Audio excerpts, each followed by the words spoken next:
Hello all, welcome to புவிஸ் home. எல்லாரும் எப்படி இருக்கீங்க? பொங்கல் செலிப்ரேஷன்லாம் எப்படி போச்சு? இந்த விலாகில் என்ன பார்க்க போகிறோன்னா, எங்கள் வீட்டில் பொங்கல் எப்படி செஞ்சோம் அதுதான் பார்க்க போகிறோம். பொங்கல் பண்டிகையான போகி பொங்கல், பெரும் பொங்கல், மாட்டுப் பொங்கல், காணும் பொங்கல், இந்த 4 நாளோட குட்டி குட்டி மொமெண்ட்டை தான் இதில் நான் ஷேர் பண்ணியிருக்கேன். நம்ம வீட்டில் போகி பண்டிகை மார்னிங் 5 o'clock ஸ்டார்ட் ஆகிடுச்சு. ஃபார்மாலிட்டிக்கு கொஞ்சம் பேப்பர்ஸு, அட்டைப்பெட்டி அதெல்லாம் இருந்துச்சு, அதெல்லாம் போட்டு எரிச்சாச்சு. கூடவே நம்ம மனசில் இருக்கிற கோபம், வெறுப்பு, கவலை எல்லாத்தையும் போட்டு அந்த நெருப்புலேயே எரிச்சாச்சு. அதே போல் இந்த வருடம் நமக்கு ஒரு நல்ல வருடமாக இருக்கணும்னு கடவுள்கிட்ட ப்ரே பண்ணியாச்சு. கூடவே க்ளீனிங் ஒர்க் போயிட்டுருக்கு. அன்றைக்கி மட்டும் இல்லை, லாஸ்ட் 1 வீக்காகவே எனக்கு க்ளீனிங் ஒர்க் தான் போயிட்டுருக்கு. ஆல்மோஸ்ட் முடிச்சிட்டேன்னு நினைக்கிறேன். பெரும் பொங்கல் மார்னிங் 5 o'clock ஸ்டார்ட் ஆகிடுச்சு. கொஞ்சம் வருஷமாகவே சூரிய பொங்கல் மாடியில் தான் வச்சிட்ருக்கேன். இந்த வருஷமும் மாடியில் தான் பொங்கல் வைக்க போகிறோம். ஸோ மாடி ஃபுல்லாக கழுவி கோலெல்லாம் போட்டு பொங்கல் வைக்கிறதுக்கு அடுப்பு எல்லாமே ப்ரிப்ரேஷன் ஃபுல்லாக ஒரு 8-8:30க்குள்ளே ஃபுல்லாக முடிச்சிட்டேன். மஞ்சள் பிள்ளையார்லாம் பிடிச்சி வச்சு பூலாம் போட்டு குங்குமம் மஞ்சள் எல்லாமே வச்சு எல்லா ஒர்க்குமே முடிச்சிருந்தேன். பச்சை காய்கறிகள் சமைக்கிறதுக்கு முன்னாடி சாமிக்கு படைப்போம். ஸோ பச்சை காய்கறிகள், மஞ்சள், கரும்பு எல்லாமே வச்சு சாமிக்கு படைச்சிட்டு அதுக்கப்புறம் தான் நான் பொங்கல் வைக்கவே ஸ்டார்ட் பண்ணேன். மார்னிங் 8:30 பொங்கல் வைக்க நல்ல நேரம்னு சொன்னாங்க. ஸோ அதுக்குள்ளே நம்ம விளக்கெல்லாம் ஏற்றி கரெக்டாக ரெடியாக இருந்தோம். தினமும் நம்ம வீட்டுக்குள்ளே பூஜை ரூமில் தான் சாமி கும்பிடுவோம். வருஷத்தில் ஒரு நாள் இந்த மாதிரி சூரியனுக்கு வெளியில் வெட்ட வெளியில் இயற்கையோட சாமி கும்பிடும்போது அந்த ஹாப்பினஸ்க்கு அளவே இல்லைன்னு சொல்லலாம். சின்ன வயசுலலாம் பொங்கல் பண்டிகைனா ரொம்பவே பிடிக்கும் எனக்கு. அதுக்கு முக்கியமான ரீசன் வந்து இந்த ஃபெஸ்டிவலுக்கு தான் நிறைய லீவ் கிடைக்கும். கண்டினியூஸாக ஒரு 4-5 days லீவ் கிடைக்கிற ஒரே ஃபெஸ்டிவல் வந்து இந்த பொங்கல் ஃபெஸ்டிவல் தான். ஸோ அதனால் அப்போ பிடிக்கும். ஆனால் இப்போல்லாம் வந்து வேலை நினச்சாலே பயமாக இருக்குது. க்ளீனிங்கு, குக்கிங்கு, பூஜா எல்லா ஒர்க்கும் அந்த ஒரே டைமில் வந்துடும். ஸோ கொஞ்சம் இப்போல்லாம் பயமாக தான் இருக்குது. இருந்தாலுமே இப்போவுமே எனக்கு பொங்கல்னால் ரொம்ப பிடிக்கும். 8:30 ஆயிடுச்சு. 8:30க்கு கரெக்டாக பொங்கல் வைக்க ஸ்டார்ட் பண்ணிட்டோம். பொங்கலோ பொங்கல் அப்படின்னு சொல்லி எல்லாம் ஜாலியாக ஃபன் பண்ணிகிட்டு இருந்தாங்க. ரொம்ப ஹாப்பியாக போச்சு. ஃபஸ்ட்டு ஒரு டம்ளர் பால் பானையில் சேர்த்துக்கிட்டேன். அதுக்கப்புறம் தேவையான அளவு தண்ணி சேர்த்துக்கிட்டேன். பால் பொங்குறதுக்குள்ளே ஊற வச்ச அரிசியெல்லாம் வாஷ் பண்ணி வச்சுக்கிட்டேன். அந்த தண்ணியை வேஸ்ட் பண்ணாமல் செடிக்கு தான் கொடுத்துட்ருக்கேன். அரிசி களைஞ்ச தண்ணியை செடிக்கு கொடுக்கும்போது அதோட க்ரோத் ரொம்பவே நல்லா இருக்கும்.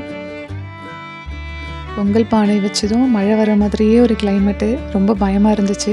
காட்ஸ் கிரேட், சூரிய பகவான் காப்பாற்றிட்டாரு. பொங்கல் பொங்குறதுக்காக நாங்கள் எல்லோரும் ரொம்ப ஈகராக வெயிட் பண்ணிகிட்ருக்கோம்.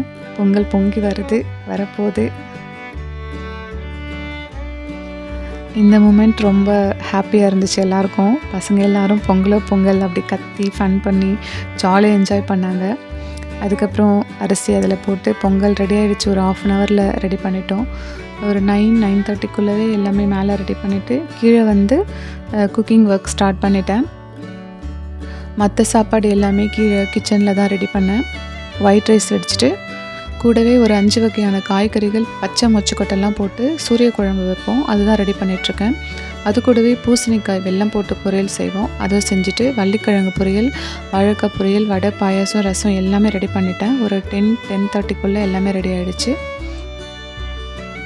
ஸோ அது எல்லாமே மேலே கொண்டு வந்து ஃபஸ்ட்டு சூரிய பகவானுக்கு பூசணி இலை போட்டு படைச்சிட்டோம். இந்த வருஷம் எல்லாருக்குமே நல்ல வருஷமாக இருக்கணும்னு வேண்டியாச்சு. அதுக்கப்புறம் பூஜை ரூம் வந்து விளக்கேற்றி இங்கேயும் படையல் போட்டு படைச்சாச்சு. நல்லபடியாக சாமி கும்பிட்டு நல்லா சாப்பிட்டு கொஞ்ச நேரம் ரெஸ்ட் எடுத்தேன். அதுக்கப்புறம் ஒரு ஷார்ட்ஸ் ஒன்று எடிட் பண்ணி போஸ்ட் பண்ணிவிட்டு நெக்ஸ்ட் டே வேலை பார்க்க போயாச்சு. அடுத்த நாள் மாட்டுப்பொங்கல், அந்த ஒர்க் இருந்துச்சு. மாட்டுப்பொங்கல் எங்கள் வீட்டில் ஈவினிங் தான் படிப்போம். ஸோ அது கொஞ்சம் ரிலாக்ஸாக தான் செஞ்சிட்ருந்தேன். மறுநாளுமே வடை, பாயசம், கொழுக்கட்டை, சாம்பார், பொரியல் எல்லாமே ரெடி பண்ணிட்டேன். மாட்டுப் பொங்கல் வந்து மாடு வச்சுருக்கவங்க ரொம்ப அழகாக செலிப்ரேட் பண்ணுவாங்க. மாட்டை ரொம்ப அழகாக அலங்காரம் பண்ணுவாங்க. மாட்டோட கொம்புக்கு பெயிண்ட் அடிக்கிறது, அதோட புது கயிறு மாற்றுறது, அந்த மாதிரி ரொம்ப பார்த்து பார்த்து அதை அலங்காரம் பண்ணுவாங்க. பார்க்கவே அவ்வளோ ஒரு ஹாப்பியாக சந்தோஷமாக இருக்கும். அப்புறம் மாடு விடுவாங்க, மாட்டு வண்டி கட்டி அதில் போவாங்க. ஸோ மாட்டு வண்டியிலலாம் போகிறது ரொம்ப சூப்பரான ஒரு எக்ஸ்பீரியன்ஸாக இருக்கும். இப்போல்லாம் ஜல்லிக்கட்டு டிவியில் பார்க்குறதோட சரி, ஆனால் இதுவுமே நல்லா தான் இருக்குது. டைரெக்டாக போகிறவங்க கூட அவ்வளோ க்ளோஸ்அப்பில் ஈஸியாக பார்க்க முடியுமான்னு தெரியல. ஆனால் நம்ம டிவியில் ஜூம் பண்ணி லைவாக சூப்பராக அழகாக காட்டுறாங்க. நம்ம ஜாலியாக உட்காந்து பார்க்குறோம் டிவியில். இதுவும் நல்லா தான் இருக்குது. ஜல்லிக்கட்டு காளையெல்லாம் தூரமாக பார்க்கவே நமக்கு பயமாக இருக்குது. ஆனால் எப்படி தான் அது பக்கத்தில் போகிறாங்க, அதை திமிலெல்லாம் பிடிச்சி எப்படி அடக்குறாங்கன்னு கண்டிப்பாக எனக்கு தெரியல. உண்மையிலேயே அதை பண்ணுறதுக்கு ஒரு பெரிய தைரியம் இருக்கணும். ஸோ அதை அடக்குறவங்க எல்லாருமே ஒரு பெரிய வீரர்கள் தான் நினைக்கிறேன். ஒரு சல்யூட் பண்ணிடலாம். ஸோ நம்மளோட குக்கிங் ஒர்க் ஃபுல்லாக முடிச்சுட்டு விளக்கேற்றி பூஜையும் பண்ணிட்டோம். இலை போட்டு படைச்சி சாமி நல்லபடியாக கும்பிட்டாச்சு. அன்னைக்கு சாமி கும்பிட்டு நல்லா சாப்பிட்டு நல்லா ரெஸ்ட்டும் எடுத்தாச்சு. பொங்கல்னால் கரும்பு சாப்பிட்லன்னா எப்படி? ஸோ ஃபைனல் டச்சாக கரும்பும் சாப்பிட்டு பொங்கலை நல்லா அழகாக கொண்டாடணும் நாங்கள். நெக்ஸ்ட் டே வந்து எங்கேயாச்சும் வெளில போகலான்ற ஒரு பிளான் இருந்துச்சு. ஸோ எங்கே போகலான்னு யோசித்து கடைசியில் வந்து பாண்டிச்சேரி போகலான்னு பிளான் பண்ணோம். அன்றைக்கி ரொம்ப லேட்டாக தான் கிளம்புனோம். பட்டு ட்ரிப்பு ரொம்ப நல்லா இருந்துச்சு. நல்லா பசங்களாம் என்ஜாய் பண்ணாங்க. இது வந்து ஒயிட் டவுன்னு ஒரு பிளேஸ் தான். இங்கே பிளேஸ்லாம் ரொம்ப அழகாக இருக்குது. ஜஸ்ட்டு ஃபோட்டோஷூட் மாதிரி பண்ணிக்கலாம், அந்த மாதிரி தான் இருக்குது இந்த பிளேஸு. இந்த பிளேஸ் வந்து ராக் பீச்சோட ஆப்போசிட்டில் தான் இருக்குது. இங்கே வந்து காஃபி ஷாப்லாம் ரொம்ப நீட்டாக க்ளீனாக அவ்வளோ சூப்பராக இருக்குது. ட்ரை பண்ணலான்னு நினைக்கிறேன். ஆனால் காஃபி டீ அந்தளவுக்கு டேஸ்ட் வைஸ் அந்தளவுக்கு சூப்பராலாம் இல்லை. பட் வந்து இந்த பிளேஸு அந்த நீட்டாக மெயின்டைன் பண்ணுறது அதெல்லாம் ரொம்ப நல்லாயிருக்கு. ஆப்போசிட்லேயே வந்து ராக் பீச் இருக்குது. அங்கே போய் கொஞ்ச நேரம் டைம் ஸ்பெண்ட் பண்ணிகிட்ருந்தோம். நிறைய பிளேஸ்லாம் போக முடியல ஒன் டேயில். எனக்கு வந்து பேரடைஸ் பீச் போகணுன்னு தான் ரொம்ப ஆசை. ஸோ அதை பிளான் பண்ணி தான் நாங்கள் அங்கே போகவே போனோம். பட் நாங்கள் அந்த பிளேஸை ரீச் பண்ணுறதுக்குள்ளே அவங்க க்ளோசிங் டைம் சொல்லிட்டாங்க. நாங்கள் ஈவினிங் ஒரு 4 o'clock மாதிரி போனோம். பட் அவங்க 3 o'clock வந்து க்ளோசிங் டைம் அப்படி சொல்லிட்டாங்க. ரொம்ப கஷ்டமாயிருச்சு. ஏன் இவ்வளோ சீக்கிரமாக க்ளோசிங் டைமா அப்படின்னு கேட்டதுக்கு, இல்லை ஹெவி க்ரௌடு அப்படி சொல்லிட்டாங்க. ஸோ இன்னும் சொல்ல முடியல, கஷ்டமாயிருச்சு. சரின்னு நாங்கள் அப்படியே ரிட்டன் வந்துட்டோம்.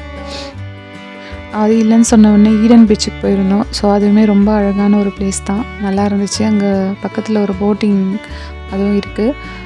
அங்கேயே வந்து சீ ஃபுட்லாம் அப்படியே சமைச்சு தராங்க. சாப்பிட்றவங்க சாப்பிட்லாம். என்னோடய பசங்க அந்த ஸ்மெல் ரொம்ப ஹெவியாக இருந்துச்சு, வேணாம் சொல்லிட்டு வந்துட்டாங்க. அங்கே கொஞ்சம் நேரம் டைம் ஸ்பெண்ட் பண்ணிவிட்டு அவுட்டர் வந்து ஒரு KFCயில் அவங்க தேவையானதை ஆர்டர் பண்ணி சாப்பிட்டோம். நெக்ஸ்ட் அப்படியே ஆன் த வேல ஒரு ஹோட்டலில் டிஃபன் சாப்பிட்டுட்டு அப்படியே வீட்டுக்கு ரீச் ஆகிட்டோம். அவ்வளோதான்.